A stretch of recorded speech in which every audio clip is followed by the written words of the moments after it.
YouTube के तमाम दोस्तों को मेरी तरफ से अस्सलाम वालेकुम। प्यारे दोस्तों, हाजिर हैं अकबर हुसैन इल्म जफ़र चैनल यूट्यूब। और हमारे चैनल को लाइक करने का, सब्सक्राइब करने का बहुत बहुत शुक्रिया। और आप अगर कोई सवाल करना चाहें तो जो नंबर हमारा स्क्रीन पे चल रहा है, इस नंबर पे आप सवाल कर सकते हैं बज़रिया व्हाट्सएप।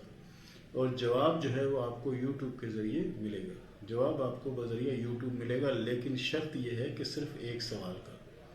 इससे ज़्यादा अगर आप पूछेंगे तो वो हम उसमें नहीं बताएंगे। उसके लिए अलग एक सिस्टम है, और जो नीचे जो नंबर दिया गया इससे मालूमात आप कर सकते हैं।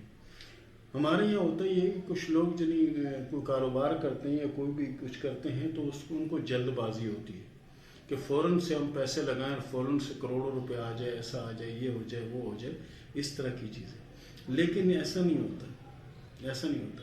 मैं एक जानने वाले का एक वाक़या छोटा सा आपको बताता हूँ, हो सकता है कि उससे आपको कुछ सबक मिले। हमारे एक दोस्त हैं बड़े अच्छे, तो उन्होंने क्या किया कि बाग लगा लिया, बागबानी शुरू कर दी, और उसमें आम के पौधे लगा दिए, अमरूद लगा दिया, ये लगा दिया, वो जिन मुख्तलिफ़ किस्म के फल जो थे उनका उन्होंने वो सिस्टम वहाँ शुरू किया। अब वो जो ना करते रहे, पानी उनको देते रहे, सब कुछ करते रहे, और उसकी निगरानी करते रहे, गोडी करते रहे, पता नहीं और क्या क्या कुछ करते रहे।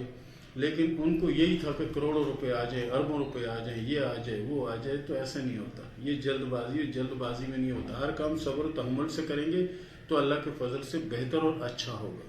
और जो काम आप जल्दबाजी में करेंगे तो अच्छा नहीं होगा। तो हमारे दोस्त ने क्या किया कि काफ़ी अरसा जिन्हीं पौधों के साथ लगा रहा, और आखिर एक दिन उसने वो बाग बेच दिया, बाग को बेच दिया।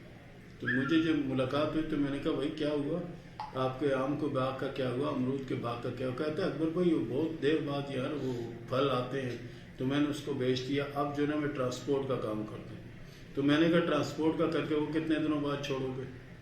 बोला क्यों? तो मैंने कहा, जब फल लेने का वक्त आया, जब छोटे छोटे पौधे थे तो मेहनत कर रहे थे, अब जब वो तना और दरख्त बनना शुरू हो गए और उसमें फल लगने लग गया, तो आपने वो बेच के दूसरी तरफ आ गया। फल तो दूसरा उठाएगा, उससे नफ़ा तो दूसरा उठाएगा।